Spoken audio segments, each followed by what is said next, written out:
Hello friend, एक बार फिर से स्वागत है आपका स्मार्ट एजुकेशन चैनल में। फ्रेंड्स, आज का जो हमारा टॉपिक है साइंस पेडागोजी का, वह है अवलोकन, प्रयोग करना तथा खोज करना। तो जैसा कि आप लोग जानते हैं कि यह तीनों जो हैं वह सीखने की विधियां हैं। तो आज हम तीनों इन विधियों के बारे में जानने वाले हैं। और फ्रेंड्स, यदि आप मेरे चैनल पर नए हैं तो प्लीज़ सब्सक्राइब बटन पर जाकर सब्सक्राइब कर ले, बेल आइकन को दबाना बिल्कुल मत भूलिएगा, ताकि जैसे ही नया वीडियो अपलोड करूँ उसका नोटिफिकेशन आप सभी को मिल सके। और साथ ही फ्रेंड्स, मुझे पता है कि मेरी आवाज़ थोड़ी कर्कश टाइप की आ रही होगी, पता नहीं क्यों ये माइक जो है सही काम नहीं कर रहा है। मैंने वॉल्यूम जैसे इंक्रीज किया तो थोड़ी आवाज़ फट रही है, तो इसके लिए मैं क्षमा चाहता हूँ। कुछ ना कुछ इसका सॉल्यूशन मैं निकालूंगा। चलिए तो वीडियो शुरू कर लेते हैं। हमारा जो पहला टॉपिक है, जैसा कि अवलोकन, प्रयोग करना तथा खोज करना। तो अवलोकन का अर्थ आप सभी लोग जानते हैं, वाचन करना या देखना। प्रत्यक्ष रूप से किसी घटना को या किसी चीज को देख करके उसके बारे में सीखना, उसको बोलते हैं हम अवलोकन करना। उसके बाद आती है हमारी प्रयोग करना या प्रयोग विधि। तो प्रयोग विधि का अर्थ क्या होता है? करके सीखना। मतलब इसको इंग्लिश में यदि हम बोलें तो लर्निंग बाय डूइंग, मतलब करके सीखना। प्रयोग विधि में होता है करके सीखना। इसके बाद आती है हमारी खोज विधि, या इसे अन्वेषण विधि भी कहते हैं। इसमें क्या होता है? मैं स्वयं खोजता हूँ, या वह जो है इसमें बच्चा स्वयं खोजता है किसी भी चीज के बारे में, जैसा कि उसका नाम है खोज विधि। तो इसमें मैं स्वयं खोजता हूँ।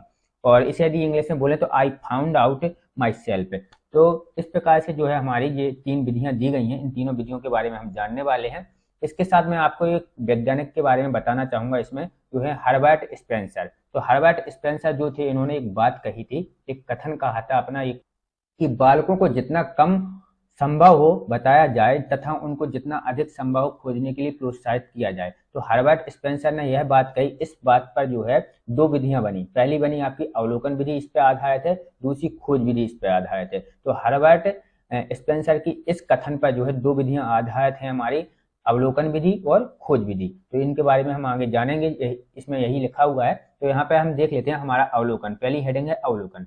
अवलोकन के अंतर्गत हमारा लिखा है अवलोकन ह्यूरिस्टिक विधि पर आधारित है। ह्यूरिस्टिक विधि के जन्मदाता, आपको यह याद रखना, अवलोकन किस विधि पर आधारित है? ह्यूरिस्टिक विधि पर। तो ह्यूरिस्टिक विधि के जन्मदाता कौन थे? आर्मस्ट्रांग थे। तो आपको यह याद रखना है, आर्मस्ट्रांग ने इस विधि की खोज की। इस विधि का आधार क्या था? तो जैसा कि मैंने पहले ही आपको बता दिया है कि हर्बर्ट स्पेंसर का एक कथन, जिसमें उन्होंने बोला था कि बालकों को जितना कम संभव हो बताया जाए तथा उनको अधिक से अधिक जो है संभव हो, जितना अधिक संभव हो उनको प्रोत्साहित करना चाहिए खोजने के लिए। तो यही जो है यहाँ पर लिखा हुआ है। यह विधि विज्ञान शिक्षण के लिए विशेष रूप से उपयोगी सिद्ध होगी। अवलोकन निरीक्षण विधि या प्रविधि का प्रयोग प्रायः सभी स्तरों के शिक्षण के लिए किया जाता है, पर यह प्रविधि या विधि जूनियर स्तर के शिक्षण हेतु अत्यंत उपयोगी है। अर्थात इस विधि का उपयोग जो है सभी स्तर के शिक्षण के लिए किया जाता है, लेकिन सर्वाधिक उपयुक्त जो है यह जूनियर स्तर के शिक्षण के लिए उपयुक्त है। इसके द्वारा बालक स्वयं अवलोकन निरीक्षण करके ज्ञान अर्जन का प्रयास करते हैं। इसमें शिक्षक स्वयं बालकों को न बताकर बालकों को अवलोकन व निरीक्षण द्वारा सीखने तथा ज्ञान प्राप्त करता है। शिक्षक मार्गदर्शक तथा सहायक के रूप में कार्य करता है। तो यह क्वेश्चन भी बनता है आपका कि अवलोकन विधि में शिक्षक किस तरह कार्य करता है। तो यहाँ पर आपका ऑप्शन में जो जहाँ पर भी लिखा होगा मार्गदर्शक या सहायक, उसके रूप में तो आपको वह ऑप्शन जो है चूज करना है। इसके बाद इसमें देख लेते हैं इस प्रविधि या विधि की विशेषता या गुण जो हमारे हैं दिए गए हैं। तो यहाँ पर पहला गुण है हमारा, इसमें बालकों की मानसिक शक्तियां, चिंतन, अवलोकन, निर्णय तथा तर्क आदि का पूर्ण विकास संभव है। इसके बाद आता है इसमें जो सेकंड पॉइंट हमारा, इस प्रविधि द्वारा बालक विषय का प्रत्यक्ष ज्ञान प्राप्त करने में समाहित होता है, क्योंकि वह स्वयं देखता है अवलोकन में, इसलिए प्रत्यक्ष ज्ञान प्राप्त करने में समाहित होता है। इसके बाद तीसरा पॉइंट हमारा, इसके द्वारा बालक विषय का स्वतंत्रता पूर्वक रुचि लेते हुए अध्ययन करने हेतु प्रेरित होता है। चौथा पॉइंट है हमारा इसमें, इस प्रविधि से घर, समाज तथा शाला के निकट संपर्क स्थापित किया जा सकता है। पांचवा पॉइंट है हमारा इसमें, इस प्रविधि द्वारा बालक सामाजिक संस्थाओं, समुदायों की समानताओं, असमानताओं तथा विलक्षणताओं को सरलता से देख व समझ कर ज्ञान प्राप्त कर सकता है। इसके बाद सिक्स पॉइंट है हमारा इसमें, इस प्रविधि सामाजिक व पर्यावरणीय शिक्षण में उपयोगी है, क्योंकि यह विभिन्न कार्य प्रणालियों, प्रत्यक्ष वस्तुओं, कार्यवाहियों का प्रत्यक्ष अवलोकन तथा निरीक्षण करने का अवसर प्रदान करती है। तो अवलोकन विधि की यह हमारी विशेषता थी, जिससे जो है बालकों में क्या क्या जो है परिवर्तन आते हैं और क्या क्या विकास होता है। तो यह जो आपको कुछ पॉइंट के रूप में इसकी विशेषता या गुण मैंने बता दिए। इसके बाद नेक्स्ट विधि है जो हमारी आती है, वह आती है प्रयोग करना। तो प्रयोग करना मैंने जैसा कि आपको बताया था कि करके सीखना या लर्निंग बाय डूइंग को कहते हैं हम प्रयोग करना। इसमें बच्चा जो है स्वयं करके सीखता है। तो यह विधि आप सभी लोग जानते हैं। इसमें देख लेते हैं कि क्या लिखा हुआ है परिभाषा।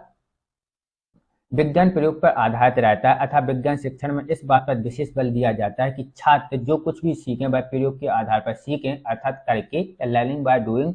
यदि छात्र को यह दिखाना है कि ताप से धातु का प्रसार होता है तो इसको छल्ले गेंद वाले यंत्र के प्रयोग द्वारा भली भांति दिखाकर समझाया जा सकता है। जैसा कि यह प्रयोग है, आप लोगों ने यदि नहीं किया होगा तो मैं आपको बता देता हूँ। एक छल्ला होता है, एक बॉल होती है, दोनों धातुओं के होते हैं।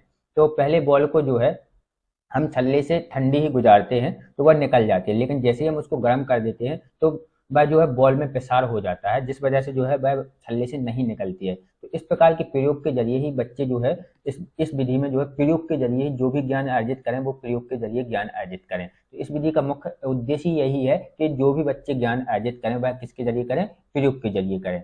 इसमें और देख लेते हैं यहाँ पर क्या लिखा हुआ है।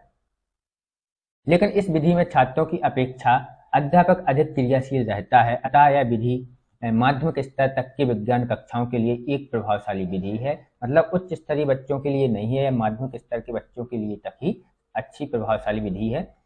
इस विधि में छात्रों को स्वयं प्रयोगशाला में प्रयोग करने का अवसर प्राप्त होता है।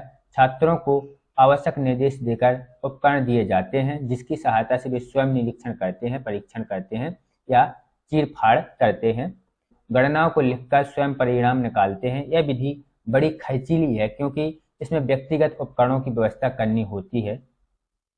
छात्रों के परिणाम तथा निष्कर्ष पर निगरानी आवश्यक है, अन्यथा वे नकल करते हैं।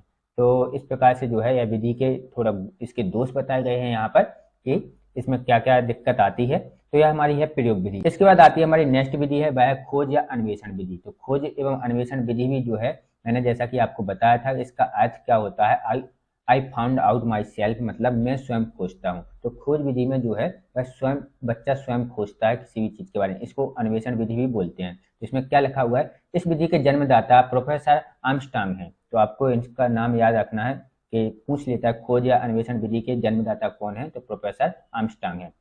ह्यूराइजन नामक ग्रीक शब्द से इस विधि का विकास हुआ है जिसका अर्थ है मैं स्वयं खोजता हूँ, या इसमें इंग्लिश में बोल सकते हैं आप I found out my self. इस विधि का मुख्य उद्देश्य छात्रों में अन्वेषण प्रवृत्ति को जागृत करना है या खोज प्रवृत्ति को जागृत करना है तथा छात्र को चिंतन, अवलोकन, निरीक्षण का प्रयोग एवं प्रयोग तथा परीक्षण कर सही निष्कर्ष निकालने होते हैं। शिक्षा शास्त्री हर्बर्ट स्पेंसर के अनुसार बालकों को कम से कम बताना चाहिए और उन्हें अधिक से अधिक स्वयं खोज निकालने के लिए प्रेरित करना चाहिए। यह विधि छोटे कक्षाओं के लिए उत्तम नहीं है क्योंकि अल्प आयु के छात्र सही निरीक्षण नहीं कर पाते और ना सही निष्कर्ष निकाल पाते हैं। प्राथमिक स्तर के बच्चों के लिए जो है उपयोगी नहीं है, माध्यमिक स्तर के बच्चों के लिए भी जो है यह उतनी ज़्यादा उपयोगी नहीं है, जो है आपकी जो है यह उच्चतर स्तर के बच्चों के लिए अधिक उपयोगी है। तो खोज एवं अन्वेषण विधि कहाँ पर उपयोग की जानी चाहिए, उच्चतर स्तर के बालकों के लिए।